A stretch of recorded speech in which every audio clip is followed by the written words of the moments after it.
Hello friends, स्वागत है आप सभी का हमारे यूट्यूब चैनल में। तो आज हम पढ़ने वाले हैं एक स्पेशल चैप्टर जो कि इसकी सीरीज चल रही है। तो ये चैप्टर जो होगा ये पहली क्लास है इस चैप्टर की। तो इस चैप्टर का नाम है यहाँ पर क्या, फ्रैक्शन यानी कि भिन्न। तो भिन्नों के बारे में क्योंकि कई बार ऐसे क्वेश्चंस पूछ लिए जाते हैं हमको जो कई बार कंफ्यूजन में डाल देते हैं कि भिन्न के टाइप्स क्या क्या होते हैं, और कई बार ऐसे कई सारे फ्रैक्शन दे दिया जाएगा, उनको हमें सीरीज में लगाना होता है, मतलब आरोही और अवरोही क्रम में। या फिर ऐसे पूछ लेता है कि कौन सी भिन्न बड़ी है और कौन सी छोटी है, ऐसे भी पूछ लेता है। तो आज हम सारे डाउट क्लियर करने वाले हैं यहाँ पर फ्रैक्शन चैप्टर को लेकर के। तो बेसिक से स्टार्ट करेंगे, उसके हाई लेवल तक जाएंगे। कुछ क्वेश्चंस ऐसे भी लेंगे जो कि प्रीवियस ईयर एग्जाम में पूछे जा चुके हैं, ठीक है। तो चाहे अगर आप सुपर टेट की तैयारी कर रहे हैं, बैंक की या फिर रेलवे की या एसएससी की, आप सबके लिए इंपॉर्टेंट क्लास होने वाली है क्योंकि फ्रैक्शन जरूर पूछा जाता है। तो आइए शुरुआत करते हैं आज की इस वीडियो की। मेरा नाम है कपूर यादव और आप देख रहे हैं हमारा YouTube channel Kapoor Yadav study. तो फ्रेंड्स, अगर आप चैनल पर नए हैं तो आपसे रिक्वेस्ट है चैनल को सब्सक्राइब जरूर कर लें और बेल आइकन दबाना बिल्कुल भी मत भूलें। तो देखो फ्रेंड्स, सबसे पहले हम बात कर लेते हैं यहाँ पर भिन्न यानी कि फ्रैक्शन की। तो देखो फ्रैक्शन में क्या होता है, यहाँ पर आपको याद रखना है कि P/Q, ठीक है। अब Q इक्वल 0 नहीं होना चाहिए। अब कहेंगे ये क्या लिखा हुआ है, तो ऐसे लिखा हुआ है। P मतलब होता है ऊपर कुछ भी लिखा हो उसको हम अंश बोलेंगे, और जो नीचे लिखा होता है उसको हम बोलते हैं हर। अब जैसे देखो कहीं पर लिखा है 2/3, तो इसका मतलब हो गया कि अंश और हर। तो जिसमें क्या दिया हो, अंश दिया हो, ठीक है, और नीचे वाला जो है हमारा हर दिया हो, तो अंश और हर से मिलकर जो बनता है वही हमारा क्या कहलाता है, फ्रैक्शन कहलाता है, यानी कि भिन्न कहलाता है, ठीक है। अब इसमें एक कंडीशन ये होती है कि जो हर है, हर कभी भी 0 नहीं होना चाहिए, ठीक है।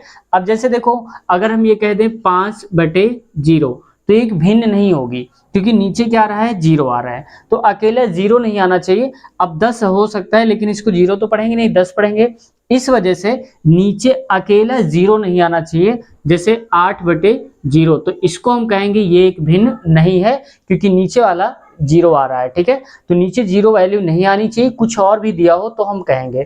तो जिसमें अंश हो और हर हो, इन दोनों को मिलाकर हम बोल देते हैं हमारा क्या कहलाता है, भिन्न। अब इसके कई बार टाइप्स पूछ लिए जाते हैं कि कौन कौन से टाइप हैं। तो देखो टाइप्स तो ऐसे कई सारे टाइप्स के होते हैं, लेकिन हम मेन लेते हैं जो हमारे पेपर में पूछे जाते हैं, जो कि हमारे क्वेश्चन के हिसाब से, जो पेपर के हिसाब से वो इंपॉर्टेंट है। तो देखो यहाँ पर क्या है, सबसे पहला है उचित भिन्न, यानी जिसको हम बोलते हैं प्रॉपर फ्रैक्शन। उचित भिन्न क्या होता है, इसको समझने के लिए हम एक काम करते हैं यहाँ पर। अब देखो यहाँ पर क्या करेंगे कि इसको समझने के लिए, जैसे मान लो प्रॉपर फ्रैक्शन है, तो इसमें ये मान लो कि यहाँ पर छोटी वैल्यू लिखी हो और नीचे की तरफ बड़ी वैल्यू लिखी हो। मतलब कि कहीं पर जो लिखा हो अंश, जो अंश है वो छोटा होना चाहिए किससे, हर से, ठीक है। मतलब नीचे वाली वैल्यू बड़ी है और ऊपर वाली वैल्यू छोटी है, तो हम कहेंगे ये किस टाइप का भिन्न है, ये हमारा उचित भिन्न यानी कि प्रॉपर फ्रैक्शन। अब जैसे देखो यहाँ पर लिखा हो 8/11, तो देखो 11 बड़ा है 8 छोटा है, यानी कि नीचे वाली वैल्यू बड़ी हो रही है और ऊपर वाली वैल्यू छोटी हो रही है। इस वजह से हम कहेंगे ये हमारा क्या है, प्रॉपर फ्रैक्शन है, यानी कि उचित भिन्न है। अब अगला हम देख लेते हैं अनुचित भिन्न। तो अनुचित भिन्न इसका जस्ट अपोजिट होता है। अपोजिट का मतलब, जैसे देखो यहाँ पर मैं इसको इरेज कर देता हूं। अब जैसे देखो अनुचित भिन्न में क्या हो जाएगा, उल्टा हो जाएगा। जैसे मान लो लिखा है कहीं पर 13/5, तो देखो अब की बार क्या हो रहा है यहाँ पर कि जो अंश है हमारा, ये जो अंश दिया है ये ग्रेटर है, यानी कि बड़ा है किससे, हर से, ठीक है। यहाँ पर क्या था, अंश छोटा था हर बड़ा था, जिधर की तरफ खुला होगा उसी को हम मानते हैं वो बड़ा है। तो देखो इसमें अंश क्या है, बड़ा हो रहा है, हर छोटा है। तो देखो 13 यानी कि अंश है और ये बड़ा है, 5 छोटा हो गया।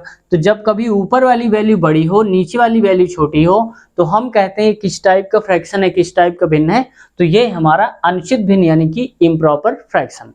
अब आते हैं मिक्स्ड फ्रैक्शन यानी कि मिश्र भिन्न में। तो इस देखो इसके नाम से ही हम पता कर सकते हैं कि मिक्स्ड का मतलब है इसमें सारी चीजें होंगी। जैसे देखो मिक्स्ड का मतलब है जैसे सही में लिखा हो, जैसे 3 सही 1/5, ठीक है।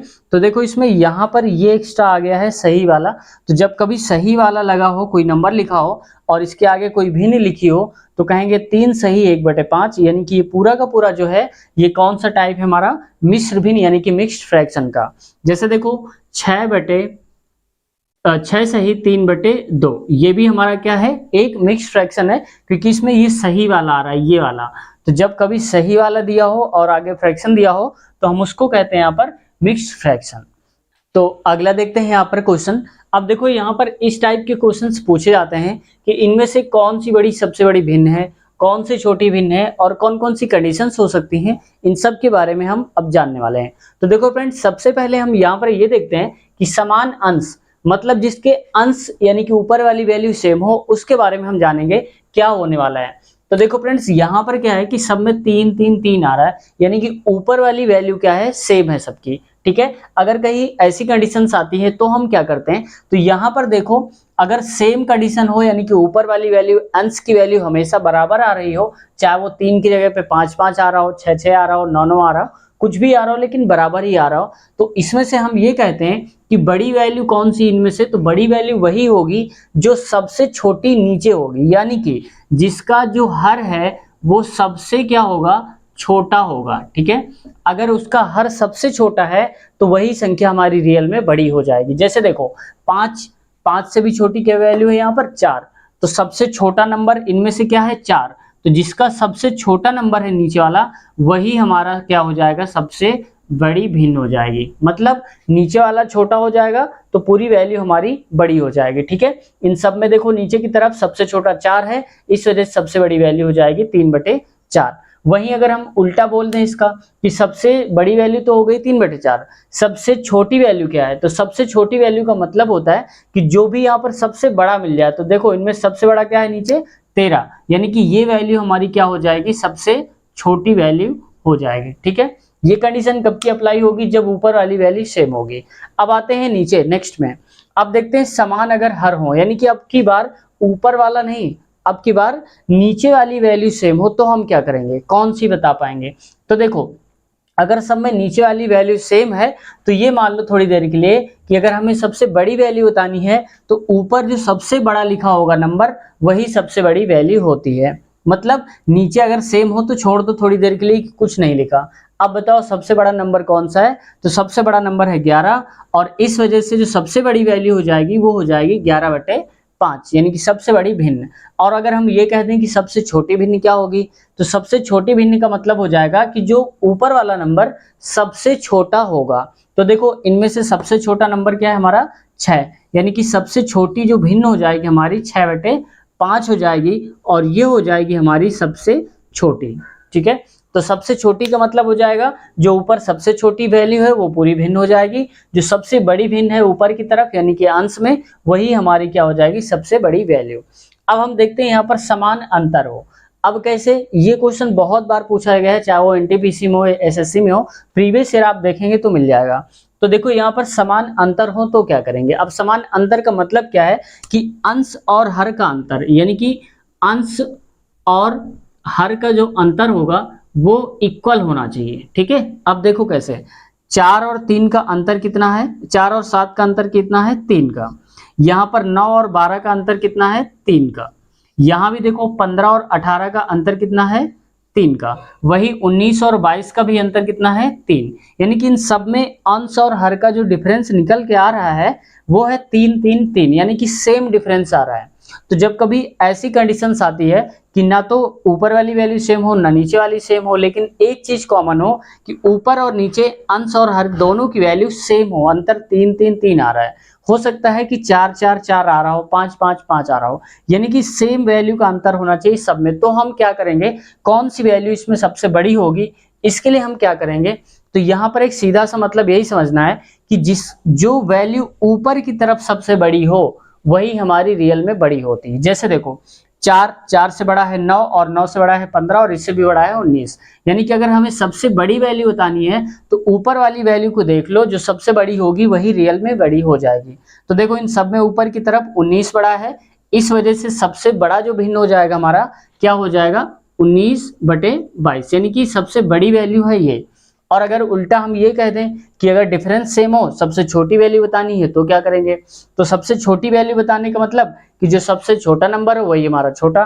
तो देखो इन सब में से बड़ी छोटी वैल्यू क्या है 4 ऊपर की तरफ, तो 4/7 जो है हमारा सबसे छोटा भिन्न हो जाएगा। समझ में आ गया, यानी कि अगर हमें बड़ी वैल्यू बतानी हो डिफरेंस सेम हो तो ऊपर जो सबसे बड़ी वैल्यू है यानी कि अंश की वही हमारा पूरा डिफरेंस जो होता है वो सबसे बड़ी भिन्न हो जाती है। इनमें से अगर हम ये देखें सबसे छोटी भिन्न क्या है, तो सबसे छोटा नंबर जो हमारा है अंश में, वही हो जाएगा हमारा सबसे रियल में छोटा। ठीक है, तो ये इतना यहाँ पर आपको याद रखना है समान अंतर होने पर। तो ये आप स्क्रीनशॉट ले लीजिए इसका, क्योंकि ये बहुत काम आने वाला है आपके। और अगले टाइप के कौन से क्वेश्चन आते हैं उसके बारे में भी हम देखने वाले हैं। ठीक है, अगला क्वेश्चन देखो इस टाइप का पूछा जाता है, जो कि बहुत ही इंपॉर्टेंट क्वेश्चन है। इसमें से देखो कई सारे फ्रैक्शन दे दी गई हैं, जो हमने इसके पहले प्रॉपर्टीज बताई हैं उनमें से कोई भी प्रॉपर्टी फॉलो नहीं हो रही है। तो अगर कोई प्रॉपर्टी फॉलो नहीं हो रही है, इस टाइप का क्वेश्चन आ जाए कि ना तो भिन्न बराबर हो, यानी कि ना तो अंश बराबर हो, ना ही हर बराबर हो, और ना ही इनका डिफरेंस बराबर हो, तो हम क्या करते हैं, किस टाइप से इनको हम सॉल्व करेंगे, इसकी भी आज हम ट्रिक जानने वाले हैं। ये ट्रिक सबसे खतरनाक है, क्योंकि हर एक फ्रैक्शन में ही काम कर जाती है, तो यही लास्ट में यूज करी जाती है जब कुछ समझ में नहीं आता है। तो देखो इसको कैसे सॉल्व करेंगे, तो इसमें बताना है सबसे बड़ी भिन्न और सबसे छोटी भिन्न। तो अगर हमें ये पता चल जाएगा तो आसानी से कर लेंगे। तो अब देखो कैसे करेंगे, तो यहाँ पर सबसे पहले हम क्या करते हैं, एक का उठाओ यहाँ पर नीचे वाला और इसका उठाओ ऊपर वाला। तो देखो 7 चौक 28 क्या आया यहाँ पर, 7 चौक 28, और यहाँ पर 5 6 का 30। तो इसका मतलब हो गया कि यहाँ पर आ रहा है 30 और यहाँ पर आ रहा है 28। तो कौन सी वैल्यू बड़ी है, ये वाली 30 वाली। तो अब हम कहेंगे इसको छोड़ दो थोड़ी देर के लिए। ठीक है, तो ये तो हट गया, ये बड़ी वैल्यू है, लेकिन सबसे बड़ी नहीं है। अब हमें कंपेयर कराना है किसमें, इसको 6 मान लो। अब हमें कंपेयर कराना है इसमें और इसमें। तो देखो इसका नीचे वाला, इसका ऊपर वाला। तो 6 दूनी 12 हो गया, तो यहाँ पर 12 लिख दो। 7 त्रिक 21 हो गया, तो यहाँ 21 लिख दो। तो अब देखो कौन सी बड़ी वैल्यू, 21 वाली या फिर 12 वाली। तो आप कहेंगे ये वाली वैल्यू बड़ी वैल्यू है। तो अब हम कहेंगे कि रियल में हमारी जो वैल्यू है ये वाली बड़ी है। अब हमारी ये और ये बचे, तो ये तो कट गया। अब हमें इनका और इनका कंपैरिजन करना है। तो 9 त्रिया क्या होता है 27, और 7 दूनी क्या होता है 14। यानी कि देखो 27 बड़ा है या फिर 14, तो 27 बड़ा है। तो हम कहेंगे ये वैल्यू भी छोटी पड़ गई, तो सबसे बड़ी वैल्यू क्या हो जाएगी हमारी 3/2, यानी कि ये सबसे बड़ी वैल्यू हो जाएगी हमारी। ठीक है, सबसे बड़ी वैल्यू हो जाएगी। वहीं अगर हम बात कर लें कि सबसे छोटी वैल्यू क्या होगी, तो छोटी वैल्यू के लिए भी यही हमें प्रोसेस अपनाना है। अब की बार हम छोटा वाला नंबर लेंगे। जैसे देखो ध्यान से देखो यहाँ पर, अब जैसे देखो 5 6 का 30, 30 आया, 7 चौक 28। तो जो कम लेना है क्योंकि छोटा वाला लेना है, तो यहाँ पर इसका नीचे वाला, इसका ऊपर वाला। 5 6 का 30 आया और ये 7 चौक 28 आया, तो हमें 28 वाला लेना है, यानी कि इसको भी अब हम छोड़ देंगे। अब इसमें और इसमें कंपेयर करेंगे, यानी कि सबसे बड़ी तो छोड़ दिया उसको, नहीं। अब देखो 2 चौक के 8 होता है और 5 3 15 होता है। तो 15 इधर आ रहा है, यहाँ आ रहा है 8, तो हम इसको भी छोड़ देंगे, छोटी वाली लेंगे। अब ये और ये फ्रैक्शन और ये फ्रैक्शन बचा है, तो यहाँ पर देखो नीचे वाला इसका 9, और 9 चौक क्या होता है 36, तो यहाँ पर आ जाएगा 36, और 5 7 होता है 35, तो यहाँ आ जाएगा 35। मतलब यहाँ पर आ रहा है 36 और यहाँ आ रहा है 35, तो 36 तो बड़ा हो गया। तो ये वाली वैल्यू हमारी क्या हो जाएगी, सबसे छोटी वैल्यू। ठीक है, तो यही हमारी हो जाएगी सबसे छोटी वैल्यू, यानी कि इन सब में सबसे बड़ी वैल्यू है 3/2 और सबसे छोटी वैल्यू क्या है यहाँ पर 7/9 हो जाएगी। तो अब पता हो गया हमको कि सबसे बड़ी वैल्यू कैसे फाइंड आउट करेंगे, और जो सबसे छोटी वैल्यू है उसको भी हम कैसे पता कर पाएंगे। अब बीच की जो वैल्यू है वो तो आप आसानी से बता सकते हैं। तो ऐसे करके ये जो क्वेश्चंस आते हैं ये बहुत इंपॉर्टेंट है। 1 2 इनके क्वेश्चंस करेंगे तो और भी आपको क्लियर हो जाएगा। तो आज का होमवर्क है, और इसके बाद देखते हैं यहाँ पर कुछ होमवर्क के बारे में, ताकि प्रैक्टिस हो जाए। आपको ये बताना है यहाँ पर 2/7 और 2/9 और 2/13 और 2 बताना है 20। इसमें से बताना है सबसे बड़ी वैल्यू और सबसे छोटी वैल्यू, यानी कि सबसे यहाँ पर जो होगी सबसे बड़ी वैल्यू क्या हो जाएगी और सबसे छोटी। ठीक है, भिन्न बताना है। तो सबसे छोटी भिन्न और सबसे बड़ी भिन्न बताना है इन दोनों में से, ये चारों में से। अब एक क्वेश्चन और है यहाँ पर, इसको भी आपको सॉल्व करना है। 7/5, 9/2 और 3/11, 5/4। इसमें से बताना है सबसे बड़ी की वैल्यू क्या है और सबसे छोटी वैल्यू क्या है, यानी कि इन दोनों में बताना है सबसे बड़ी वैल्यू और नीचे वाले में बताना है सबसे छोटी वैल्यू। दोनों के लिए सबसे बड़ी, सबसे छोटी और सबसे बड़ी, सबसे छोटी ये बताना है। और आपको इसके बारे में जो आंसर है आपको कमेंट कर देना है और इसके बाद हम पता करेंगे, देखेंगे किसका सही जवाब आ रहा है। तो इसके बाद अगला पार्ट भी आएगा जिसमें और भी हम ऊपर लेवल के क्वेश्चन लेंगे। ये तो बेसिक लेवल था इसका, आज का स्टार्टिंग था। इसकी 2 वीडियोस आएंगी और नहीं आ पाएगा तो 3 वीडियो भी आएंगी। तो ये पहला पार्ट है। तो फ्रेंड्स, अगर आप चैनल पर नए हैं तो आज चैनल को सब्सक्राइब कर लें ताकि आपको ऐसे इन्फॉर्मेटिव वीडियोस मिलते रहें। और उम्मीद है आपने चैनल को सब्सक्राइब कर लिया होगा। तो मिलते हैं नेक्स्ट पार्ट में नए आगे टॉपिक की तरफ, नए क्वेश्चंस की तरफ। तब तक के लिए अपना ख्याल रखिए। Take care, bye bye.